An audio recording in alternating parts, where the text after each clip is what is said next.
Anda kembali menyaksikan Apa Kabar Indonesia Pagi bersama saya Jasmine Rahmadi. Dan pemirsa, saat ini kami sudah mengabarkan dari Jalan Pisangan Lama 3, Pulau Gadung, Jakarta Timur, di mana warga sekitar ini mengaku cukup resah dengan adanya kejadian penyiraman air keras terhadap pelajar SMA yang terjadi pada hari Selasa lalu pada tanggal 8 Agustus 2023. Memang penyiraman air keras terhadap pelajar berinisial MA ini terjadi sekitar pukul 15.30 waktu Indonesia Barat di tempat kami mengabarkan saat ini, pemirsa. Dan pada saat itu memang korban ini berboncengan, namun penyiraman air keras hanya dilakukan terhadap korban saja. Dan tentunya peristiwa ini cukup mengenaskan, pemirsa, karena korban ini masih muda dan juga masih berstatus sebagai pelajar. Dan pasca penyiraman air keras tersebut, korban mengalami melepuh begitu wajahnya. Dan pada saat itu memang setelah kejadian pun warga sekitar sempat membantu korban begitu. Dan kami akan mengajak Anda untuk berbincang dengan salah satu saksi mata yang berada di lokasi saat penyiraman air keras ini terjadi. Di sini ada Bapak Ali ya. Selaku driver ojek online, Pak Ali. Ojek online sekaligus warga di sini saya. Oke, Pak Ali. Pada saat kejadian penyiraman air keras yang terjadi terhadap pelajar SMA pada hari Selasa lalu, berarti Pak Ali ada di lokasi ya, Pak? Saya ada di lokasi. Bisa digambarkan apa saja yang Pak Ali lihat pada saat itu? Kalau untuk kelihatan penyiramannya itu nggak kelihatan ya, tahu-tahu tuh si anak mukanya udah melempem lah kesiram air panas.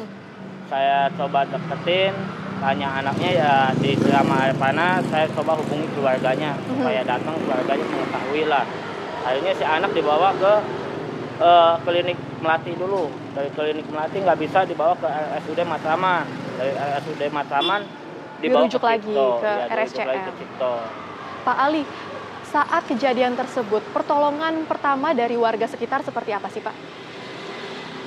Yang saya lihat ya, sama ibu-ibu yang jualan kopi itu dikasih air ya, dikompresin air es, air batu. Habis itu ya dikasih air yang jalan lah katanya gitu. Tapi kejadian serupa ini sebenarnya sudah pernah terjadi belum sih, Pak, di belum. sekitar sini Tahu sebelumnya? saya sih belum. Oke. Belum pernah terjadi dua kali ini. Karena ini kan pelaku juga merupakan sekelompok pelajar SMA nih, Pak Ali. Jadi apakah memang pernah terjadi tawuran di sekitar sini? Belum pernah. Belum pernah ya, Pak? Belum tawuran.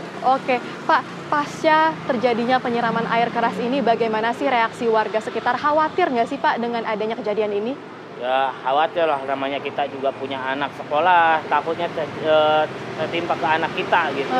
Ya kalau bisa lah anak-anak pada sekolah aja yang benar, orang tua udah cari duit kok.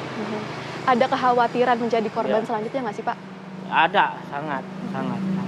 Oke, Pak Ali, pada saat itu berarti setelah kejadian, lalu korban dibawa ke rumah sakit begitu ya, pertama ke puskesmas, lalu ke rumah sakit. Bapak sempat berbincang-bincang nggak sih, Pak, dengan warga sekitar? Bagaimana reaksi mereka? Ya warga sekitar merasa geram juga. Berbincang-bincang sama warga sekitar setelah kejadian. Ya kalau emang seandainya tahu ya mungkin tuh anak juga bisa sama kali. Sayangnya kan nggak ada yang mengetahui, untuk teriak pun nggak ada yang tahu. Lalu antisipasi apa sih, Pak, yang dilakukan oleh warga sekitar sekiranya jika mungkin ada kejadian serupa begitu ke depannya? Apakah ada hal preventif begitu yang dilakukan oleh warga di sini? Ya kalau untuk dari warga ya kita antisipasi aja lah, jaga-jaga, jangan sampai kejadian lagi. Kemungkinan ya kalau ngelihat gerombolan anak sekolah ya kita bubarkan. Ya. Oke, baik, terima kasih Pak Ali. Nah, pemirsa, saat ini kami juga akan mengajak Anda untuk berbincang dengan kriminolog dan juga pengamat sosial. Di sini ada Kang Maman Suherman yang mungkin bisa menjelaskan kepada pemirsa adanya kekhawatiran dari masyarakat sekitar ini dengan kejadian ini merupakan sesuatu yang wajar nggak sih, Kang? Karena mereka melihat, terutama ada beberapa juga yang menjadi saksi mata langsung melihat kejadian penyiraman air keras ini dan mereka merasa khawatir. Wajar nggak sih, Kang? Sangat, siapapun pasti akan resah dengan hal ini karena bukan tidak mungkin mereka yang lewat atau penduduk setempat ikut menjadi sasaran. Bisa jadi karena salah sasaran. Kita lihat beberapa kasus yang melibatkan anak-anak muda atau geng pelajar misalnya yang menebas anak SD, kejadian di Pelabuhan Ratu atau beberapa waktu lalu di pinggiran kota Jakarta. Itu kan bukan lawan anak tersebut, tapi korban salah sasaran atau korban cari lawan. Kelompok-kelompok tertentu ini biasanya kemudian juga tidak punya lawan lalu mencari lawan. niatnya cuma ingin melukai. Tapi karena dilakukan sambil jalan, sambil naik motor, apa yang dia lakukan bukan semata-mata melukai, tapi bisa menebas leher misalnya. Pasti orang-orang resah pada peristiwa-peristiwa seperti ini. Artinya memang ada kemungkinan untuk salah sasaran ini ya Kang. Dan selain itu apakah juga ada kemungkinan dari kelompok pelajar SMA ini ataupun temannya begitu yang juga mencari korban-korban lainnya? Bisa jadi. Karena ini buat saya fenomenanya soal motif kelompok. Anak-anak pelajar usia SMP SMA yang masih impulsif, masih agresif, tapi cara berpikirnya belum matang misalnya, itu mewujudkan aktualisasi dirinya dengan masuk dalam geng-geng seperti ini, kelompok-kelompok seusia, lalu kemudian mewujudkannya dengan saya paling berani, saya paling toleran, saya paling solider dengan teman-teman, lalu kemudian mewujudkannya dengan tindakan kekerasan seperti ini misalnya, untuk dilihat paling hebat, paling solider terhadap kelompok, apalagi kalau kemudian tujuannya untuk balas dendam antar geng misalnya. Berbagai cara mereka lakukan, baik yang spontan, apalagi yang sekarang terjadi ini menurut saya bukan spontan lagi, tapi disiapkan. Baik, Membawa senjata ini tajam, cukup menarik nih Kang membawa Maman. air keras.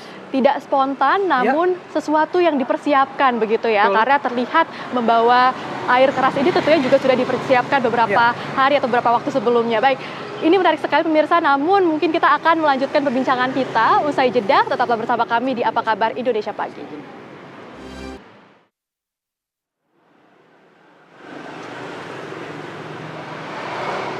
Anda kembali di Apa Kabar Indonesia Pagi, pemirsa, di mana saat ini kami akan melanjutkan perbincangan kami dengan Kang Maman Suherman. Tadi disebutkan Kang Maman bahwa penyiraman air keras yang terjadi beberapa waktu lalu ini merupakan sesuatu yang direncanakan begitu, bukan spontan. Ini bisa dielaborasikan lebih lanjut, Kang?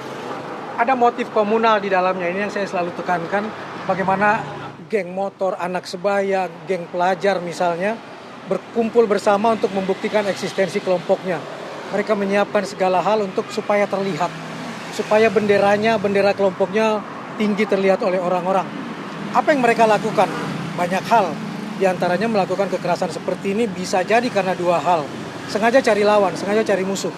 Karena itu dia mempersiapkan senjata tajam, dia mempersiapkan air keras dan lain sebagainya, tanpa memikirkan ini bisa membuat nyawa hilang, bisa membuat cacat seumur hidup sasaran mereka, atau untuk balas dendam antar geng kelompok, antar sekolah dan lain sebagainya. Itu motif yang paling utama yang bisa kita lihat di sini misalnya. Tapi lebih jauh dari itu adalah gagalnya agen-agen sosial lain dalam mendukung orang-orang, mendukung anak-anak ini untuk mendapatkan sesuatu yang lebih positif misalnya. Agen sosial yang pertama keluarga misalnya. Anak itu buat saya children see, children do.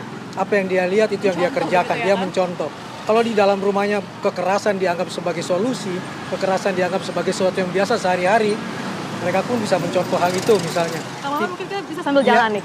Tidak mendapat nilai cinta kasih di situ. Kira-kira kenapa sih Kang anak muda, ini sepertinya generasi muda atau mungkin kita bisa sebut milenial, Gen Z, ini semakin banyak melakukan tindak kekerasan?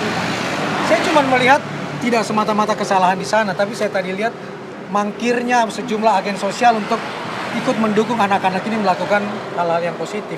Sekolah misalnya, apakah mereka tahu tentang Permendikbud 82 2015 tentang pencegahan dan pengendalian kekerasan di satuan pendidikan? Diterapkan nggak di sekolah?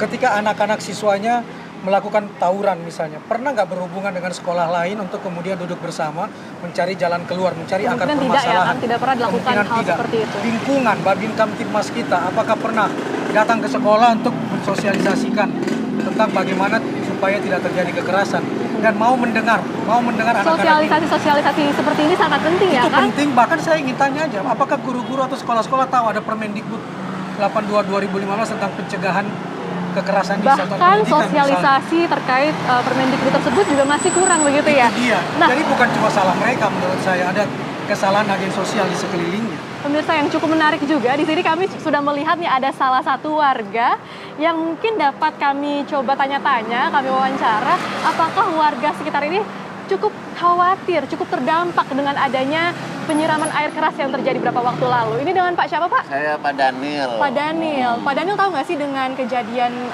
penyiraman air keras yang terjadi pada hari Selasa lalu? Kalau saya terus terang nggak lihat kejadiannya. Kalau masalah air keras itu kan berbahaya, apalagi kena wajah kan hancur. Walaupun Ya. Pak Daniel tidak melihat nih Pak, tapi merasa khawatir gak sih sebagai Iya. warga sekitar mendengar kejadian seperti Iya, itu? kalau saya khawatir, saya juga punya anak kecil, takutnya terjadi yang lain-lainnya itu. Karena ya bagaimana juga aparat harus tangkap pelakunya gitu saya. Karena udah meresahkan warga gitu aja saya. Anak Pak Daniel siswa juga, Siswa saya, kelas berapa? kelas 3 SMP. Kelas 3 SMP. Jadi cukup berdekatan usianya nih Pak ya dengan korban begitu ya. Iya, iya. Lalu dengan adanya kejadian penyiraman air keras kemarin, mungkin ada nggak sih Pak Daniel pesan-pesan yang mungkin Pak Daniel sampaikan kepada anak Pak Daniel? Ya kalau buat pesan-pesan saya jangan sampai terjadi tawuran air keras lagi itu berbahaya gitu. Apalagi jenjang hidungnya masih panjang gitu. Menurut saya begitu aja.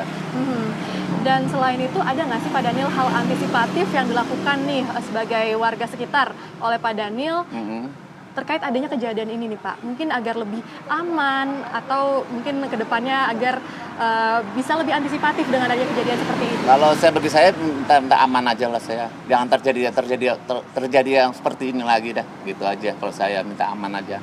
Biar Pak Daniel kan warga di sini juga. Sempat berbincang nggak sih Pak dengan warga sekitar mengenai kejadian ini? iya, saya dengar dari tetangga-tetangga dari lingkungan sini. Mereka khawatir juga Iya, ya Pak sama Daniel? sama saya juga ya sama. Baik.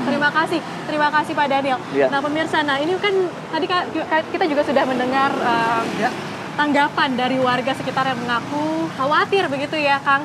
Bagaimana tanggapannya Kang Maman? Ini kan tadi Kang Maman juga merupakan hal yang wajar. Ada pesan nggak sih Kang yang bisa disampaikan pada warga dan hal antisipatif apa yang bisa mereka lakukan? Kalau mereka melihat anak-anak ini tidak takut dengan CCTV, baik CCTV yang diam maupun CCTV berjalan, warga-warga dengan HP-nya, berarti memang ada sesuatu yang salah. Mereka begitu nekat melakukan hal ini. Yang dibutuhkan hari ini adalah tidak lagi saling menyalahkan, tapi semua unsur-unsur sosial yang ada yang saya sebutkan tadi, sekolah, lingkungan, masyarakat, itu harus mencari akar masalah tentang hal ini. Kita harus selesaikan itu, jangan mengingkari bahwa ada siswa saya yang melakukan, jangan mengingkari bahwa anak saya melakukan, ayo buka dialog. Supaya apa? Dendam itu tidak berkepanjangan. Dan kita kemudian bisa menyelesaikan dengan baik. Dan ruang-ruang untuk aktivitas, untuk kreativitas, untuk hal-hal yang sifatnya positif tetap harus dibangun. Dan itu yang hilang di kota-kota besar kan. Baik, terima kasih Kang. Beberapa poin yang bisa kami tangkap adalah untuk membuka dialog dan juga mencari akar masalah ya Kang. Dan tentunya hal-hal terkait mungkin kekerasan dan juga penanganan kekerasan ini harus lebih disosialisasikan lagi. Kita harus buktikan bahwa kekerasan itu bukan budaya bangsa ini. Baik, terima kasih Harus banyak dibuktikan, Kang. bukan Harus cuma dibuktikan pemirsa bahwa kekerasan ini bukanlah budaya dari bangsa Indonesia dan seharusnya tidak dilakukan oleh bangsa Indonesia, terlebih generasi muda. Ini menarik sekali, namun saat ini kami harus kembalikan terlebih dahulu kepada studio Ayah dan Bayu.